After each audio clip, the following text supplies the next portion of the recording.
Hello everyone, Charles Tyler Caninos here from STEM 11 EQ. Now, in this lesson, we will learn about the tangent line problem. Or, we're going to solve for the derivatives using the definition of the derivative. Or in basic terms, we're going to just solve it using the limits process. Now, whenever we encounter something like this on top of the f, this is actually called a prime. Now, a prime symbolizes the derivative of the function.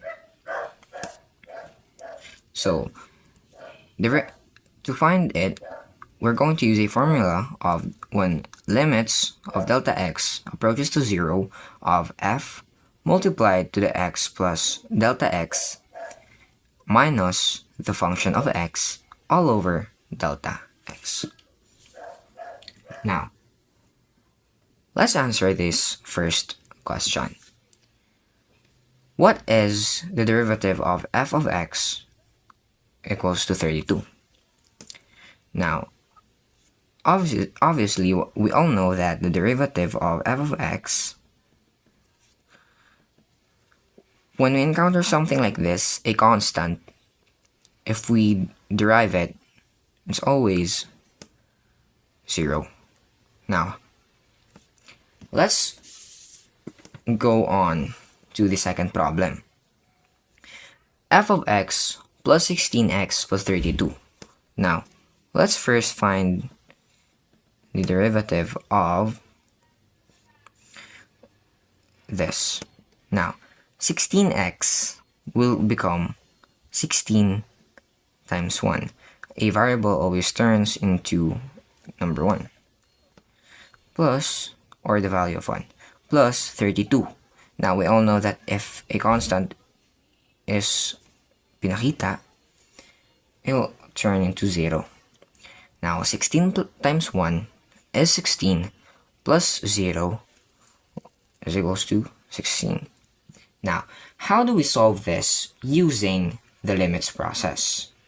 Now, ano ibig sabihin nun? Gagamitin na natin yung formula na ito. To find the derivative using the limit process or the definition of the derivatives, gagamitin natin muna yung formula na to. Lagay ko muna. So, f prime is to the limit h approaches to 0 of f. Ito. Yung f natin here is the terms here. Now, f natin ngayon dito is si 16. Lahat ng x ay magtuturn siya into the formula. Kaya, yung x natin na ito, magiging x plus delta x minus 32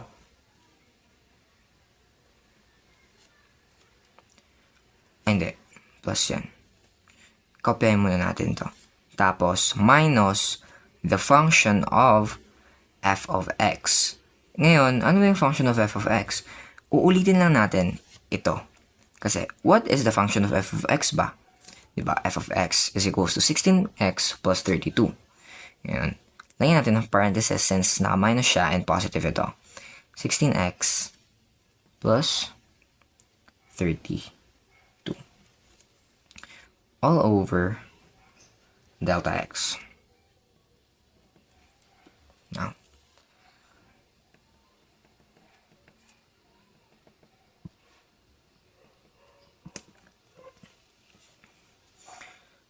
paano na natin ito isosolve? Now, let's combine like terms. Now, as we can see here, if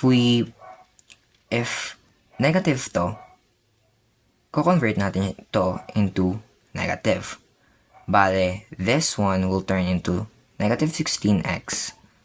Negative 2 plus is minus 32. Now, let's combine like terms. constant natin 32 and may constant din tayong negative 32. Since same sila ng value, cancel na natin yan. Now, let's try to multiply this or combine this. Bale, ito ay magiging 16x plus 16 delta x minus 16x. Ito yun na, 16x. All over delta x. Now, malapit na tayo sa sagot. Ngayon, let's also combine the like terms. Positive 16 minus 16. Pag i-minus natin sila, equals to 0. Cancel na natin. Matitira natin is 16 delta x. Now, as we can see, meron ditong delta, it is over delta x. Kaya, cancel na rin yan. And ang makukuha nating sagot is 16. Paano natin i-check if tama ito? That's why we derived the formula here earlier. And ang nakuha nating sagot is 16. Now, let's proceed to the problem number 3. Ito, medyo mahaba ito. Now, lagay ko muna. What is the derivative of negative 16 x squared plus 16x plus 32? We all know naman na ito magiging 1. Variable always turns into 1. Oh, sorry. Error pala. If may exponent tayo, exponent rule, 2 times this. Yan. Magiging 2 times negative 16 will turn into negative 32. Then, 2 minus 1 is 1. Kaya magiging x na lang yan. Di na natin, it's not necessary na nalagyan natin ito ng 1. Plus, 16x. Ito walang exponent to. Kaya, hindi natin pinag-multiply yung exponent niya tsaka yung number. Well, dahil naman wala, parang ganun rin yun. Kasi, let's tingnan natin to. 16x, kunwari, raised to 1. Lahat ng variable na walang exponents sa taas nila is raised to 1 yan. Kaya, 1 times 16, 16 pa rin. Tapos, 1 minus 1 is 0. Kaya, magiging 0 si x. Yung magiging 0 rin si x. Pero since alam naman na natin yun, magiging ganito lang itsura niyan. Plus 32, 0 na yan. And the final answer will be negative 32 x plus 16. Now, how do we solve this using the limit process? To solve for the limit process, copyahin muna natin itong formula. To the limit of delta x. Dito sa taas, as you can see guys, h ginamit ko. Well, same lang yan. It is like another term for delta x. Now, para maiwasan ng kalituhan, gagamitin natin si delta x for this one. So, delta x. F of x plus delta x. Ngayon, i-encode na natin siya. Of negative 16. Bali, magiging negative 16 x, copyahin natin to, x plus delta x squared. Kasi, huwag natin kalimutan to. Plus 16 x plus delta x plus 32. Yan. Tapos na tayo sa part na to. Now, dito naman na tayo. Minus the f of x. Bali, f of x rin na to. parenthesis natin, negative 16x squared plus 16x plus 32. 32 yan. All over delta x. Yan. Ngayon, simple algebra lang. The derivative of a limit when delta x approaches to 0 is when negative 16 times x is, hindi, mamaya na pala. Ito muna tayo sa loob. Bale, magiging negative 16. Square muna natin to. Bale, x squared plus 2x or delta x plus delta x squared plus 16x plus 16 delta x plus 32. Napakahaba.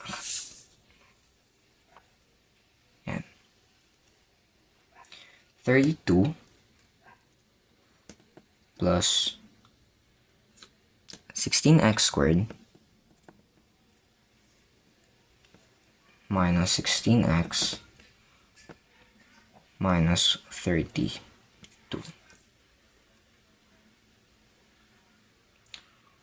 Tama. Yan. Let's combine the like terms. Now, eto, multiply lang natin yan dyan. Bale, magiging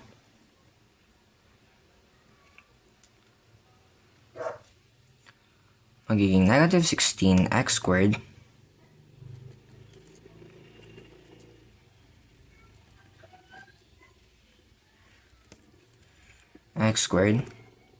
magiging 16 times 2 delta x is negative 32 delta x plus 16 times delta x squared is negative 16 delta x squared plus, yun na. Copyahin na lang natin yan. 16x plus 16 delta x plus 32 plus 16x squared minus 16x minus 32. Combine like terms. Ngayon, nakikita ko is ito. Cancel. 32 rin. Cancel. Positive 32. Cancel. And yun lang. All over delta x pala to ah. Baka mali to. Now, linisin na natin. Limit of 0. Matitira is negative 32. Negative 32 delta x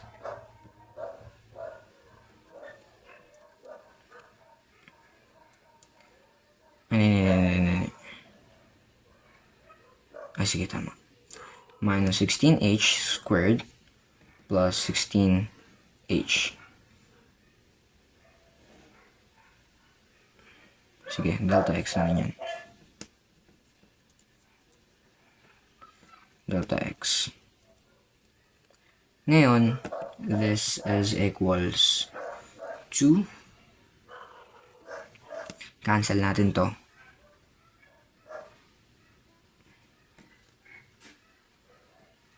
Yan.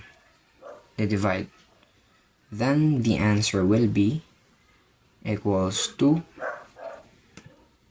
negative 32x plus 16.